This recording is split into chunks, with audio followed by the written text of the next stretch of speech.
Hello, my name is Tom Ford, and basically what we've done, me and Mark Niccioni, is come to here, which is Estonia, and we have built a car called Project EAT, E-Class All-Terrain, out of Mercedes All-Terrain, and we've toughened it up a bit, put all our supplies on the roof, and we've driven all the way to eastern Estonia in order to try and find brown bears. Now what we're doing right at this second is heading out of Tallinn. We're going to drive east for another couple of hours, 3 hours, and then we're going to delve deep into the forests of the Alta Guza, which is one of Europe's largest broad-leafed ancient forests, to try and find bears. It's covered in forest tracks, so the car's got bigger tyres, mud tyres on it, so we hopefully won't get stuck, because if we do, we're going to get eaten by bears. The only thing is, then we'll have found them, so we'll die victorious.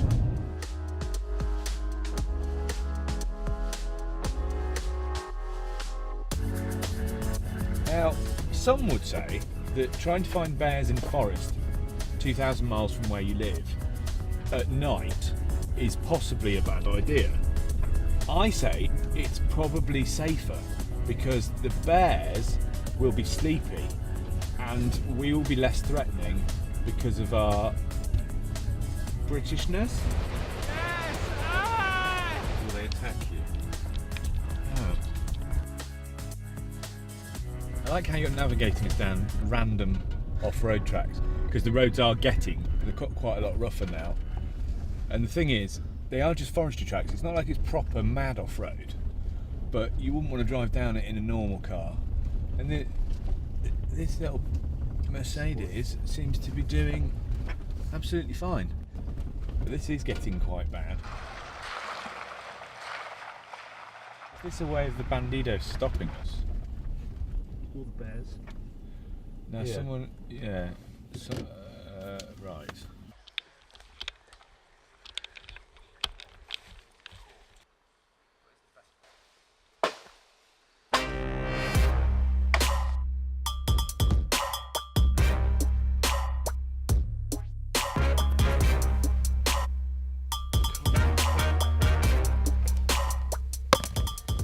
So these protect your lights from bug splatter and getting shattered on the road, and then when you need them you have to expose yourself to attack from bears and mosquitoes. There are a lot of mosquitoes out here. Nobody ever mentions the mosquitoes, do they? It's all fine, and actually you should be afraid because the mosquitoes are going to come and eat your face off.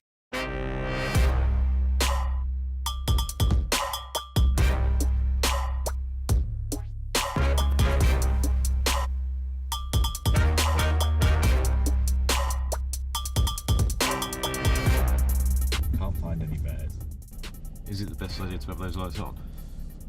Well, it makes me feel safer because I can see what's coming. Yeah, and so can the bears. That's a good point. I thought that, like, if we came across the bears would like stop and look at the lights. That's probably not a good idea, is it? If you were a 300 kilo creature at night in the woods and a big light came towards you, what would you do? You are right, I'd probably run away. Okay. And should we just stop and then wait for a bit? It seems like the best place. If we're going to see him, we're going to see him here. We are like in the middle of nowhere, aren't we? Okay, right. We'll do the whole thing.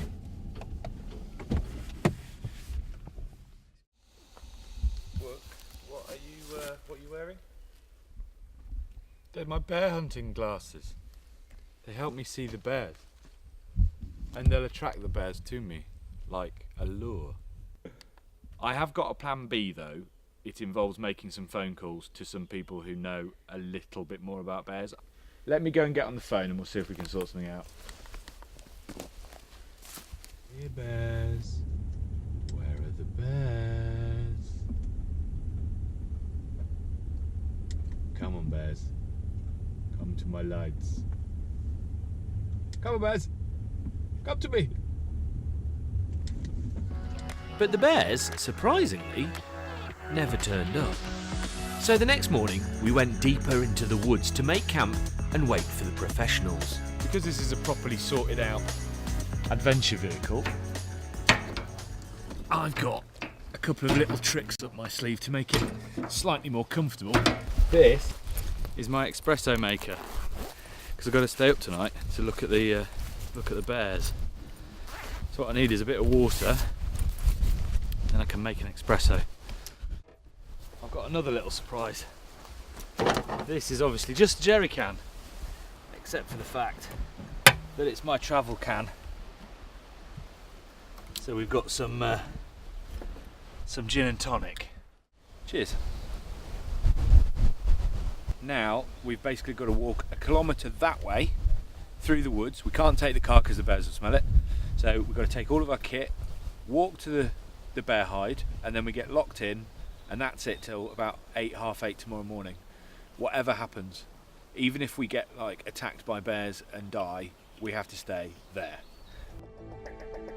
And the person locking us in was Ellery Lopp-Valdmer, my pro-bear detective. She seemed quite stern, but assured us that if we stayed very quiet, then there was a very good chance of spotting a bear. For me, being quiet is quite difficult, but we had driven across Europe for this moment, and I could almost smell the bears in the air. So we waited. And we waited. And we waited. And I kept really, really quiet. We did see a fox.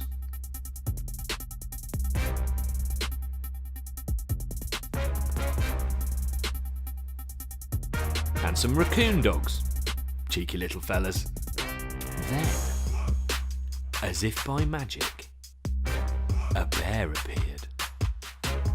Absolutely magnificent.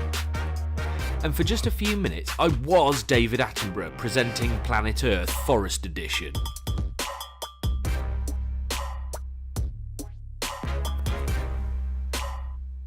Well, sort of.